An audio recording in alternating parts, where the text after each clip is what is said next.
आनंद आनंद परमानंद सतगुरु मंगनानंद जी साहिब सत्संग आश्रम, डेरा सतगुरु प्रीतानंद जी साहिब, धाम निगाना, जिला भिवानी, हरियाणा के सौजन्य से रोमन्स में आता है कि उन्होंने परमेश्वर की सच्चाई को बदलकर झूठ बना डाला और सृष्टि की उपासना और सेवा की, न कि उस सृजनहार की जो सदा धन्य है। एक बार उद्धव ने भगवान कृष्ण से कहा कि इन जीवों को आप अपने देश क्यों नहीं ले चलते? आप सर्वसमर्थ हैं और जो चाहो कर सकते हैं। मैं देख रहा हूं कि संसार के जीव तरह तरह के दुखों और क्लेशों में फंसे हुए हैं और निराश हो चुके हैं। आप इन दुखी जीवों पर कृपा करके इन्हें अपने सुख धाम में क्यों नहीं ले जाते? भगवान कृष्ण ने कहा कि मैं तो चाहता हूं, लेकिन कोई जाने को तैयार भी तो हो। उद्धव ने कहा कि मैं नहीं मानता कि कोई चलने को तैयार ना हो। भगवान कृष्ण ने कहा कि जाओ जीवों से पूछो कि वो जाने को तैयार हैं। यह सोचते हुए कि सच्चाई जानने का यही सही ढंग है, उद्धव चल पड़ा और जो जीव उसके रास्ते में आया उससे ये प्रश्न करने की ठान ली।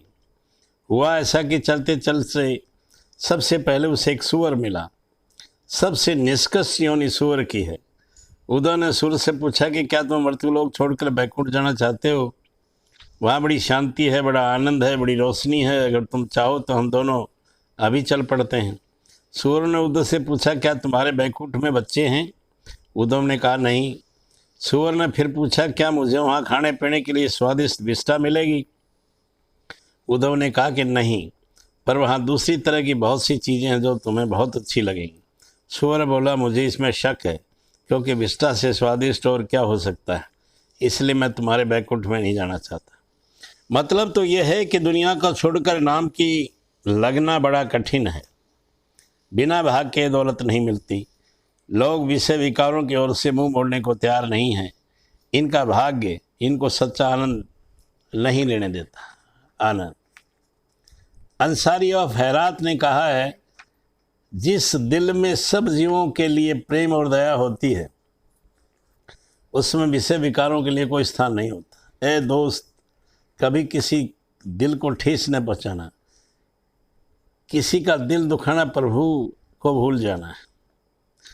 तज़किरात उल औलिया मुसलमानों की एक रूहानी पुस्तक है। उसमें एक छोटी सी कहानी आती है कि एक बार एक फ़कीर जब सफ़र पर निकला तो उसने साथ में रोटी बांध ली कि वह रास्ते में खाएगा। रात को एक मस्जिद में सोया, सुबह उठकर 10-12 मील सफ़र किया। फिर ख्याल आया कि रोटी खा लूँ।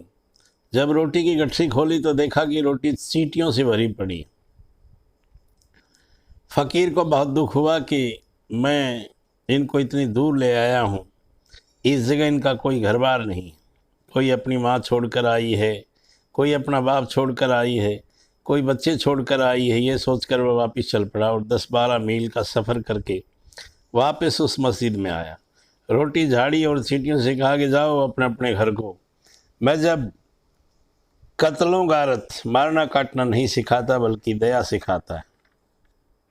आनंद महाराज जी ने कहा है, मनुष्य को चाहिए कि सीमित बुद्धि को अपना वजीर या मंत्री न बनाए, उसकी जगह अक्ल कुल को ही सलाहकार बनाए, क्योंकि सीमित अकल ने अकल के नाम को बदनाम कर रखा है। एक महात्मा था जिसको अहंकार हो गया कि दुनिया में उसके मुकाबले का कोई दूसरा महात्मा नहीं। उसने खुदा से कहा कि अगर कोई मुझसे बड़ा हो तो मुझे बतलाओ। हुक्म हुआ कि मेरे बंदे बड़े बड़े हैं, तो उनके बराबर नहीं। महात्मा ने कहा, फिर भी बताओ तो सही। खुदा ने कहा कि तेरे घर के पास जो दरिया बहता है उसके पार जा, वहाँ तुझे एक फ़कीर मिलेगा, वह जो कहेगा वैसा ही करना। जब महात्मा उसके पास गया, जिसका नाम हज़रत खिज था, उसने कहा, तुम मेरी तालीम के काबिल नहीं। महात्मा ने इसमें अपनी बेइज्जती समझी, पर अपने क्रोध को रोकते हुए कहा, हज़रत जो आप कहेंगे मैं इनकार नहीं करूँगा। हज़रत खिज ने कहा, बहुत अच्छा, जो मैं करूं उस पर एतराज़ न करना। ये कहकर वह दरिया के किनारे किनारे चल पड़े, आगे खिज पीछे पीछे महात्मा। एक जगह घाट पर कुछ किश्तियां थी। खिज ने पूछा कि ये किसकी किश्ती हैं? लोगों ने कहा कि अमुक अमीर की है। फिर पूछा कि ये किसकी किश्ती है? लोगों ने जवाब दिया कि अमुक रईस की है। हजरत खिज ने एक और किश्ती के बारे में पूछा, ये किसकी है? जवाब मिला कि अमुक और नाथ बच्चों की है, आप इसे बेशक इस्तेमाल कर लें।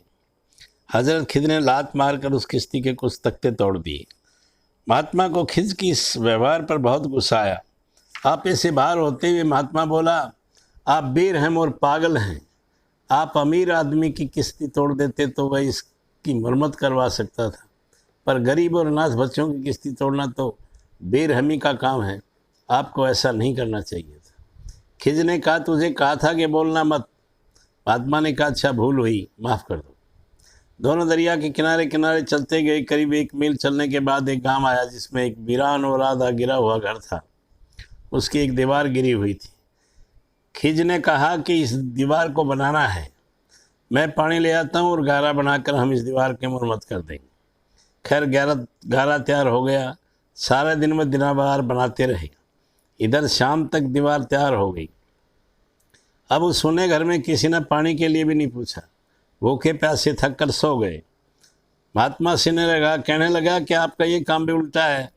अगर किसी गृहस्थ का घर बनाते तो हमसे पानी के लिए पूछता, रोटी के लिए पूछता, पर सोने घर में किसी ने रोटी की भी नहीं पूछी, न पानी को। भूखे प्यासे सो रहे हैं। कुछ देर तक वह खिज को बुरा भला कहता रहा। जब उसने बोलना बंद किया तो खिज ने कहा, मैंने कहा था ना कि सवाल मत पूछना। तुम यहाँ से चले जाओ और मुझे अकेला छोड़ दो। तुम मेरे साथ जाने और शिक्षा लेने के योग नहीं हो। महात्मा जाने के लिए राजी हो गया, क्योंकि खिज जो कुछ भी कर रहा था उसे उसके प्रयोजन का कोई वास्तविक अर्थ नहीं दिखता था और न ही उससे कुछ शिक्षा मिलती थी।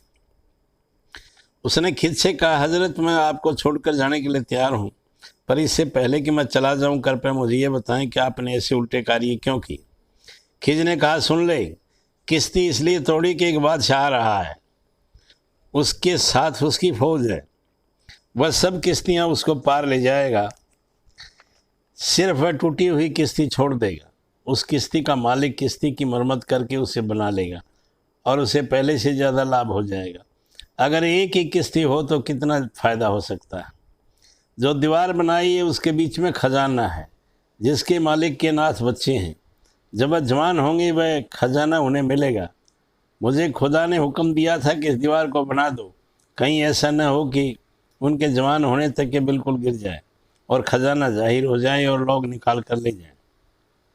सो ये मैंने उसके हुक्म से बनाई। जब खिज ने सब बात समझाई तो महात्मा ने नम्रता से झुकते हुए कहा, हजरत खिज, मैं एक बार फिर आपसे माफ़ी मांगता हूँ। यह कहकर उसने शर्म से अपना सिर झुका लिया। फ़कीरों की हर बात में रमज़ होती है, आनंद आनंद।